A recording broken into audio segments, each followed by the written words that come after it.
bioplastic nature, the ability to heal, change, and grow for your entire life, is due in part to your unique ability to sense and process so much information, often without even putting your full attention to it. And sometimes, due to physical and emotional injury, we shut down some of our sensing. When I was 16, I sprained my ankle. I didn't like the crutches. I didn't like the pain when I walked. So I figured out unconsciously how to use my ankle without causing pain. I just didn't allow it to bend. Years went by without any pain.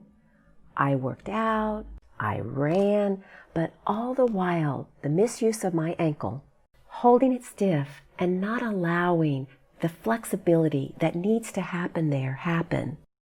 Other parts of my body had to adapt and change to compensate for my held ankle. These other parts had to do the work of my ankle, for which they were not designed, and they started paying a price.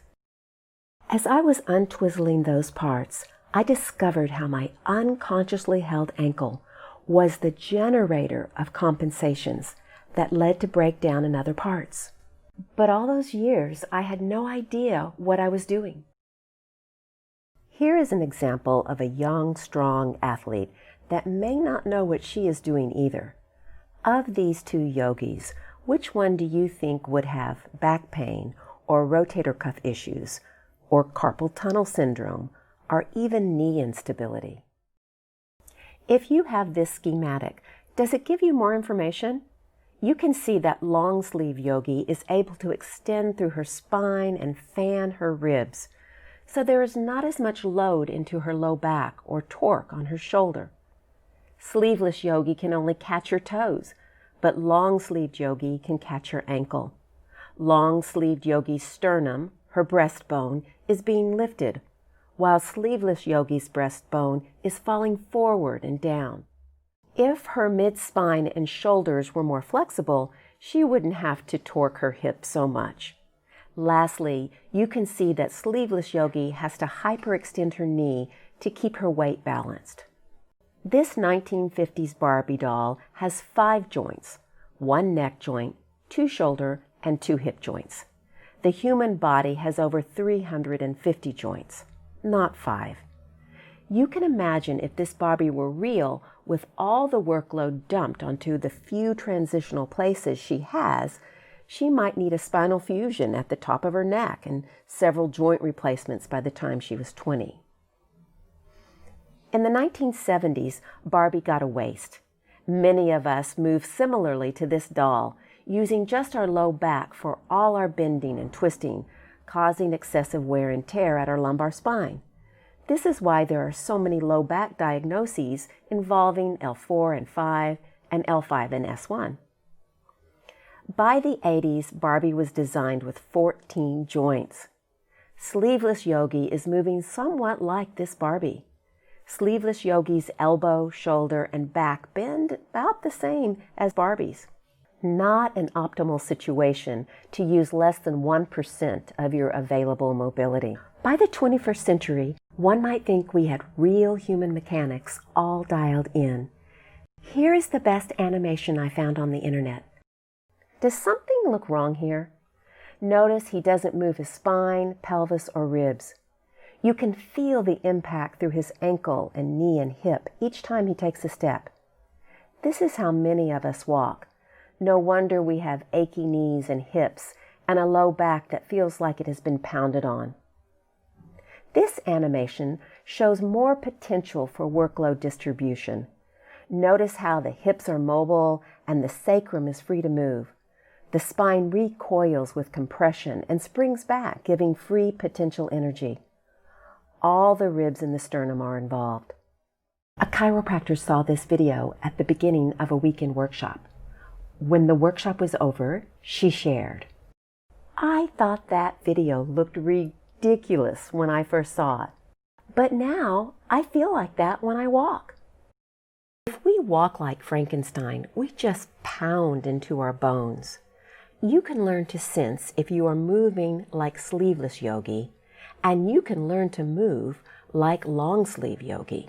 Unconscious holding patterns meant to protect us end up causing us to abandon certain joints, leaving them vulnerable to excessive loads and shears.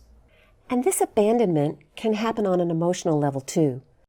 Certain emotions either were or currently are too difficult, too painful to feel. We quarantine them and try to stay away from them, just like we don't access certain joints with movement. But true healing doesn't just come from outside information. Carl Jung said, only that which is ourselves can heal. And how do we bring back parts of ourselves that we have quarantined?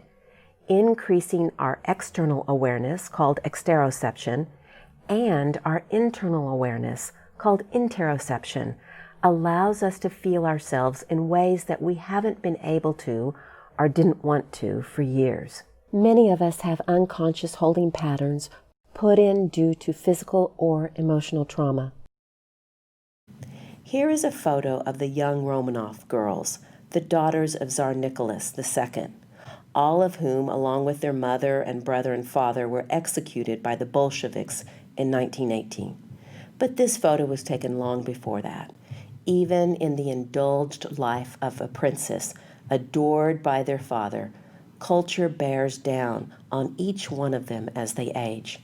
Notice how the posture of the young girls alter from the youngest to the oldest.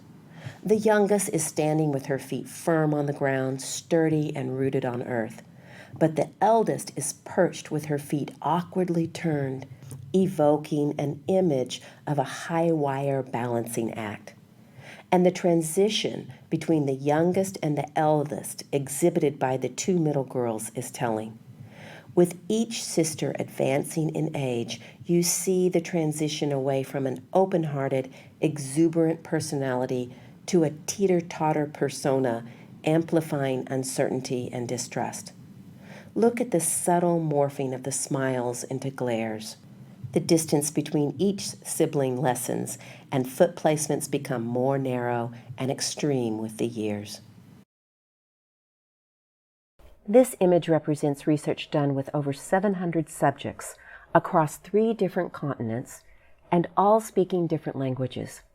They were given a neutral body chart and asked to mark the body regions where they felt sensations stronger or weaker after they saw emotional words, faces, movies, or were read emotional stories.